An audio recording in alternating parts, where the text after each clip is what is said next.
오늘 요한계시록 18장 1절로 24절의 말씀으로 내 백성아 거기서 나오라, 내 백성아 거기서 나오라라는 주제로 말씀의 은혜를 나누려고 합니다. 요즘 우리나라 사람들도 여행을 참 많이 다닙니다. 새로운 나라를 보고 새로운 문화들을 경험하죠. 그런데 가만히 보면 이상한 모습이 있습니다. 그 나라의 어떤 문화들, 종교적인 행위들이 어떤 의미를 담고 있는지도 모른 채 그것을 그저 가서 절도 하고 그 사람들이 하는 기도도 하고 어떻게 보면 우리가 영적으로 봤을 때 귀신을 섬기는 모습이 분명히 있음에도 불구하고 그런 문화들을 그렇게 받아들이는 모습을 보게 됩니다. 또 어떤 도시는 겉으로 보면 참 화려한 도시들이 많고 그런 국가들도 참 많이 있죠. 예를 들어 미국의 라스베가스 같은 곳을 보면 네온 사인이 도시를 가득 채우는 모습, 마치 축제처럼 보이는 도시겠지만 그러나 그 화려함 뒤에는 어두운 그림자가 있다는 사실을 우리 너무나도 잘 알고 있습니다. 도박을 하다가 전 재산을 잃고 그 미국의 라스베가스 밑에 지하 땅에서 살아가는 사람들의 모습을 어느 때 영상을 통해서 보게 되었습니다. 모든 걸 다 잃고 갈 곳이 없으니까 그 지하에서 산다는 이야기인 것이죠. 처음에는 작은 즐거움으로 시작했지만 결국 유혹에 빠진 이 삶을 그렇게 고통 가운데 다 모든 것을 잃어버리고 살아가는 모습들, 우리나라 이 정선, 이 카지노에 대한 이야기를 우리 성도님도 잘 알고 있을 것입니다. 처음에는 차를 전당포에 내맡겼다가 나중엔 자기 아내와 자기 애인과 또 자기 자녀까지도 다 맡기고 결국 벗어나지 못하는 이런 화려한 이면 뒤에 어두운 그런 세상의 모습들이 있습니다.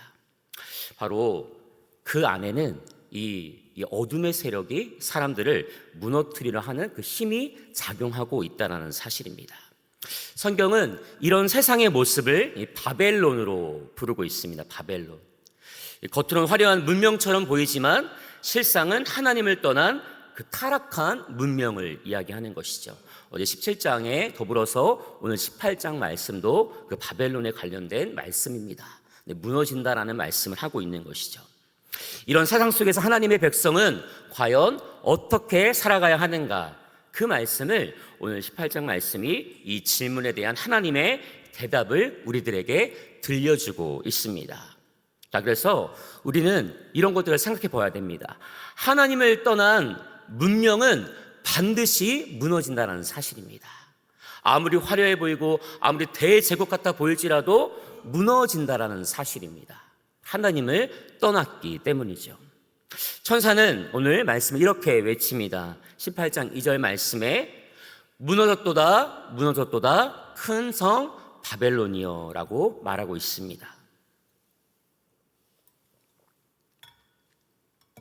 여기서 이 무너졌다라는 의미는요, 아직 완전히 일어나지 않은 사건인데 이미 이루어진 것처럼 선포하고 있다는 사실입니다. 아직은 일어나지 않았지만 이미 이루어진 말씀, 하나님의 말씀이 그렇게 이루어질 것이다. 왜냐하면 하나님의 심판은 반드시 이루실 것이기 때문이죠. 이 표현은 구약의 말씀에도 등장합니다. 이사야 21장 9절의 말씀입니다. 이렇게 말하고 있습니다. 무너졌도다 무너졌도다 바벨론이여 그의 신들의 모든 조각상이 땅에 떨어져 부서졌도다 라고 이미 구약의 말씀에도 하고 있는 것이죠. 요한은 이사야 예언을 인용하면서 하나님의 심판이 반드시 이루어질 것을 보여주고 있습니다. 본문은 또 이렇게 말합니다. 요한계시록 8장 2절 말씀에 이 바벨론에 대해서 어떻게 말하고 있느냐? 그는 귀신의 처소가 되고 각종 더러운 영이 모이는 곳이 되었도다 라고 말합니다. 성도 여러분, 겉으로는 화려한 문명처럼 보이는 이 바벨론, 그러나 실상은 하나님을 떠난 어떻게 귀신이 온 세력을 들어진 바로 그런 영적 세계 속에서 귀신이 통치하는 세상. 성경은 이렇게 말합니다. 예레미야 51장 7절 말씀에 바벨론은 여호와의 손에 잡힌 금잔이라 온 세계가 그 잔을 마셨으므로 열국이 미쳤도다라는 말씀을 하고 있습니다. 먹지 말아야 될 포도주, 먹지 말아야 될 잘못된 음식과 같이 여호와의 손에 잡힌 금잔이라. 온 세계가 그 잔을 마셨기 때문에 열국이 미쳤다라는 말씀. 세상은 어쩌면 이 바벨론의 문화에 취해 있는 모습을 보이는 것입니다. 그래서 하나님이 없는 문명은 결국에는 무너질 수밖에 없음을 우리는 많은 매스컴을 통해서 지금 실제적으로 보고 있습니다. 그런데 이 바벨론이 무너지는 이유에 대해서 18장 3절 이후의 말씀에 등장을 하고 있습니다. 성경은 바벨론이 무너진 이유를 이렇게 말합니다. 첫 번째는 영적 음행 때문이라고 말합니다. 영적인 음행. 이 3절 말씀 같이 읽어볼까요? 만국이 그의 음행에 진노의 포도주로 말미암아 무너졌으며 라고 합니다. 이 포도주는 많이 마시게 되면 사람을 취하게 하는 것이죠. 술이 마찬가지입니다. 세상은 사람을 취하게 만드는 문화로 가득하다라는 의미를 담고 있습니다. 우상숭배, 쾌락, 세속적인 가치관들이 사람들을 하나님에게서 점점 더 멀어지게 하는 그런 문화들을 어떻게 해요? 마치 음행의 진노의 포도주로 의미하면서 우리가 그런 것들을 접하고 있다. 둘째, 바벨론이 무너진 이유는 무엇이냐면 탐욕이라는 것입니다. 탐욕. 이 탐욕이 얼마나 무서운지 우리는 어떻게 보면 잘 알고 있을 것입니다. 또 3절 말씀에 땅의 상인들도 그의 사치의 세력으로 치부하였도다라는 말씀입니다. 그렇습니다. 세상은 더 많은 것을 요구합니다. 더 많은 돈을 요구하고 성공을 요구하고 많은 쾌락을 그렇게 요구하는 것이죠. 말씀은 디모데전서 6장 10절의 말씀은 이런 것들을 이렇게 말하는 것이죠. 돈을 사랑함이 일만 악의 뿌리가 되나니.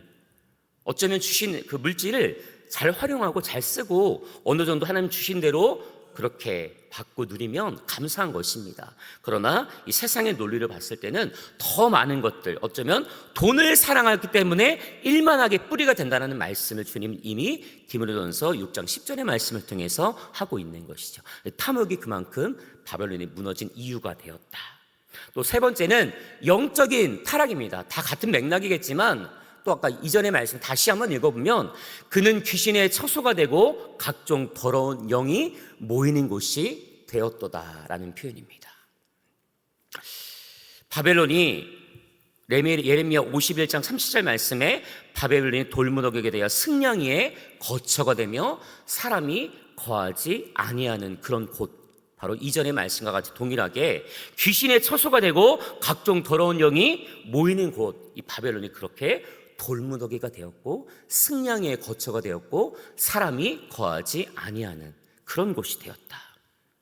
즉 하나님 없는 문명은 결국 영적으로 타락한 그런 공간이 되고 마는 것입니다. 우리의 모습은 어떻습니까? 단지 보여지는 나라, 이 바벨론, 어떤 큰 나라들, 타락한 도시, 이것만 하나님 말씀하시는 것이 아닐 줄로 압니다. 우리의 마음 속에 있는 이 마음이 바벨론과 같다라면 오늘 예수의 이름으로 물리치는 우리 모두가 될 수 있기를 소망합니다. 그러니까 하나님께서 오늘 18장 4절 말씀을 통해서 하나님께서 주어지는 우리에게 명령하시는 말씀이 있다라는 것입니다. 오늘 4절 말씀 함께 읽겠습니다. 내 백성아 거기서 나와 그의 죄에 참여하지 말고 그가 받을 재앙들을 받지 말라라고 하는 것입니다. 도망가라고 말씀하시는 것이죠. 그곳에서 나오라. 이 나오라는 명령은 지금 당장 나오라는 것입니다. 배가 침몰하는데 이미 배가 무너질 것 같아서 선주가 빨리 도망가라 하는데 아주 괜찮습니다. 머뭇거리면 죽는다라는 말씀의 표현과도 같습니다. 예수님이 말씀하실 때, 하나님 말씀하실 때 우리는 그 바벨론으로부터 속히 도망가고 나와야 될 줄로 믿습니다. 예수님께서 요한복음 10장 16절 말씀을 통해서 세상과 구별된 사람들의 모습을 이렇게 말합니다. 그들은 세상에 속하지 아니하였으니. 세상에 속한 우리 모든 이 바벨론으로 표현되는 모든 것들로부터 우리가 지금 당장 나와야 될 줄로 믿습니다. 로마서 12장 2절 말씀, 그렇게 이 시대를 분별하는 사람들의 말씀을 이렇게 말하죠. 이 시대를 본받지 말고 오직 마음을 새롭게 함으로 변화를 받아라는 말씀입니다. 아멘입니다. 세대를 본받지 말고 오직 마음을 새롭게 함으로 변화를 받는 우리 모두가 될 수 있기를 간절히 기도합니다. 우리의 마음이 그만큼 중요하고 우리가 보는 시선도 중요하고 생각도 중요하고 말도 중요한데 하나님이 말씀하실 때 빨리 나오는 것이 더 중요할 줄로 믿습니다. 우리는 세상 속에 살지만 세상의 가치관에 묶여 살면 절대로 안 된다라는 말씀입니다. 그런데 이렇게 주님이 나오라 나오라 하는 말씀을 주셔도 어떻게 해요? 사람들이 나오려 하지 않는 분들이 있다는 것입니다. 18장 9절로 19절 말씀을 통해서 이 사람들에 대해서 이야기합니다. 바벨론이 무너지자 놀라운 장면이 등장하는데 세상이 울기 시작했다라는 의미입니다. 세상이 울기 시작했다. 18장 9절 말씀 함께 읽겠습니다. 땅의 왕들이 그와 함께 음행하고 사치하던 자들이 그가 불타는 연기를 보고 울며 애통했다라는 말씀이죠. 또 상인들도 울기 시작했다고 합니다. 11절 말씀입니다. 땅의 상인들도 그를 위하여 울고 애통하는 것은 다시는 그의 상품을 사는 자가 없습니다 라는 말씀입니다. 마치 역설적인 장면을 보게 됩니다. 바벨론이 무너졌습니다. 근데 바벨론이 무너졌는데 이들이 슬피 우는 이유가 다른 데 있지 않습니다. 심판을 받아야 될 이 도시가 무너지고 있음에도 불구하고 그들은 지금 슬퍼하고 있다는 사실이죠. 왜 슬퍼했을까요? 이유는 당연합니다. 그들은 이 무너질 수밖에 없는 이 바벨론에서 많은 이득을 취하고 있었기 때문입니다. 오늘 18장 12절로 13절 말씀에 그들이 어떤 것들을 취했는지가 말씀에 나옵니다. 함께 읽겠습니다. 금과 은과 보석과 진주와 세마포와 자주 옷감과 비단과 붉은 옷감과 각종 향목과 상화 그릇과 포도주와 감람류와 밀과 소와 양과 말과 수레와 사람의 몸과 영혼이라 라는 말씀입니다. 이번에 이란 전쟁을 통해서 이런 얘기를 들었습니다. 이란 혁명 수비대라는 이 사람들이 단순한 군인이 아니라 그들이 모든 이란의 인프라를 다 손에 쥐고 있다는 사실이죠. 전쟁만 하는 사람들이 아니라 정치, 경제, 사회 모든 분야에서 그들이 다 그것을 쥐고 있다는 것입니다. 악한 이란의 이 모습들을 무너지고 있을 때 그들은 그 무너짐을 보면서 무엇을 보고 있느냐, 어떤 마음을 가질 것이냐, 슬퍼한다. 왜 슬퍼하냐? 자신들의 손에 쥔 것들을 잃어버릴까 봐 더 악한 것에 그들의 마음을 둘 것이기 때문인 것이죠. 오늘 우리의 마음은 하나님을 통해서 하나님이 많은 유익을 주셨겠지만 우리는 주님이 주시는 그 유익을 통해서 하나님께 영광을 올려드리는 삶을 살아야 될 줄로 믿습니다. 세상에 사람들이 하고 있는 이 악한 것들이 무너지고 슬퍼할 것은 무엇을 슬퍼하느냐? 저 악한 것이 같이 무너지는 사람들 때문에 슬퍼해야 될 것이지, 우리가 어떤 이득을 받았던 것들을 잃어버릴까 봐 슬퍼하는 자들이 아닐 수 있기를 주님의 이름으로 간절히 기도해야 될 것입니다. 마지막 표현은 더 충격적이었습니다. 이 18장 12절 13절 말씀 끝자락에 이들은 사람의 몸과 영혼까지도 팔았다는 것입니다. 돈을 위해서라면 사람의 생명도 사람의 존엄도 거래할 수 있었던 그 악한 사회가 바로 이 바벨론과 같은 사회, 그 사람들.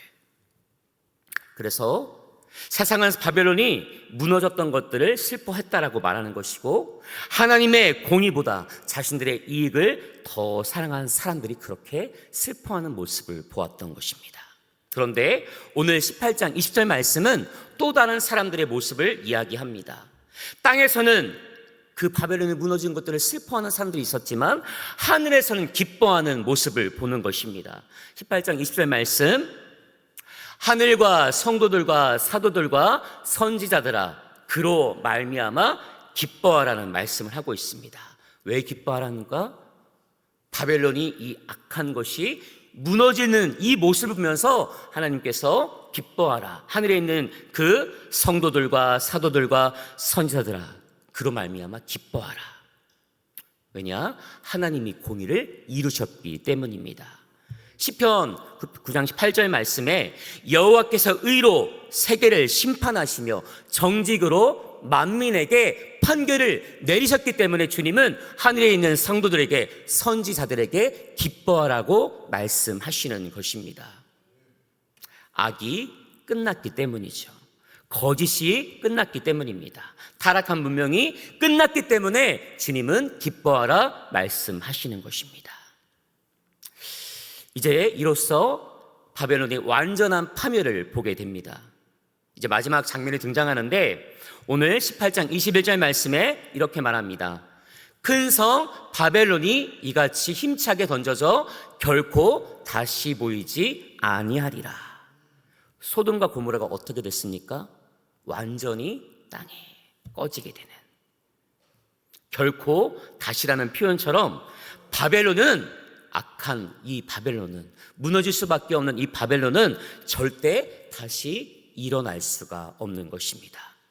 만약에 우리 안에 있는, 본질적으로 우리 안에 있는 이 악함이 예수님 믿고 나서도 아직도 존재한다면 이미 예수님이 승리하신 그 믿음의 은혜로 말미암아 물리치고 우리 안에는 악한 마음들이 예수님의 이름 때문에 지금은 없는 그런 믿음의 상태가 될 수 있기를 기도합니다.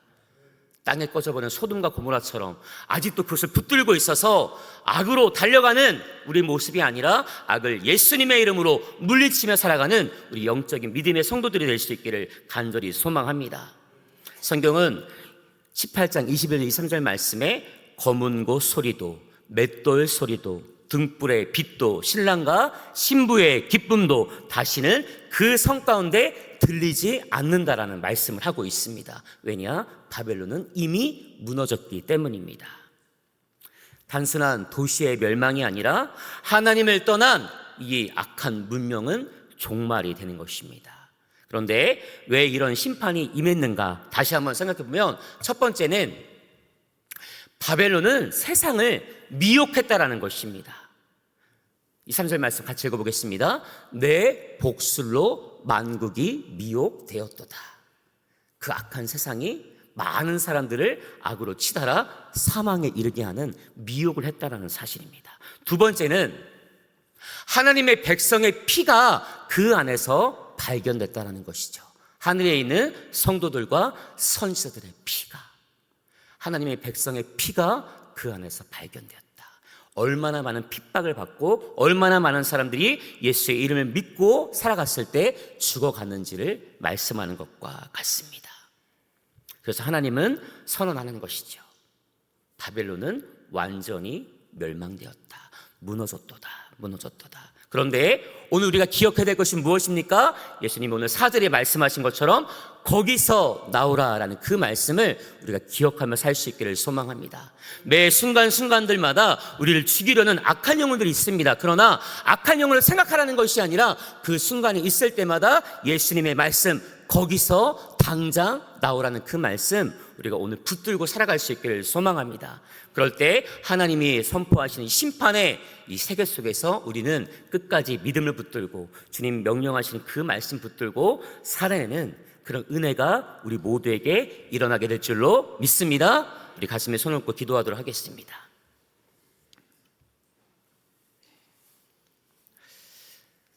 거룩하신 하나님 아버지, 화려해 보이지만 결국 무너질 세상 속에서 우리가 어디에 서 있는지 다시 보게 하시니 감사합니다. 주님, 우리 마음이 바벨론의 유혹에 묶이지 않게 하시고 탐욕과 세속의 가치관에 떠나서 주님의 말씀을 따라 살아가게 하여 주시옵소서.